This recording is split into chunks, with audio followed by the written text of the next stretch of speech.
আসসালামু আলাইকুম, কেমন আছেন সবাই? আশা করি ভালো আছেন। আলহামদুলিল্লাহ, আল্লাহর রহমতে আমরাও অনেক ভালো আছি। নতুন একটি ব্লগ শুরু করতে যাচ্ছি। আর ব্লগটি শুরু করার আগে একটা বিষয় জানিয়ে নিচ্ছি, আমার ভয়েসের জন্য শরীরটা একটু খারাপ। তো ভয়েস আসলে এত বাজে আসতেছে, একদম 13টা বাজিয়ে রেখেছি ভয়েসের। তো এখন এমন মজার একটা রান্না করেছি, শেয়ার না করেও পারলাম না। তো আজকে রান্না হচ্ছে আমার দুপুরের রান্না। যেহেতু শুক্রবার, স্পেশাল কিছু তো হবেই।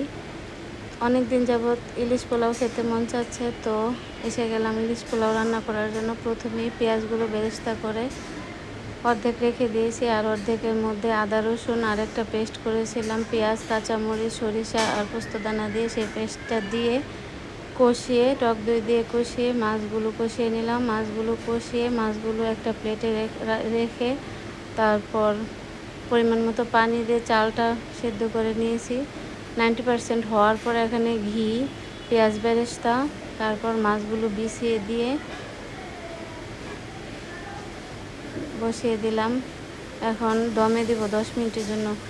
আরেকটা জিনিস, আমি মাছ কষানোর সময় বেশ অনেকটা কিশমিশ বাটা দিয়েছিলাম, এটাতে আসলে স্বাদ অনেক গুণ বেড়ে যায়। তো এখানে হচ্ছে আমার ফাইনাল লুক, বেড়ে নিলাম, সবাইকে ডাকলাম খাওয়ার জন্য, বাচ্চা পার্টিকে। তো সবাই এসে গেল, আমার বাচ্চারাই আর হচ্ছে আমাদের পার্মানেন্ট গেস্ট সিয়াম আর তাহফিজ।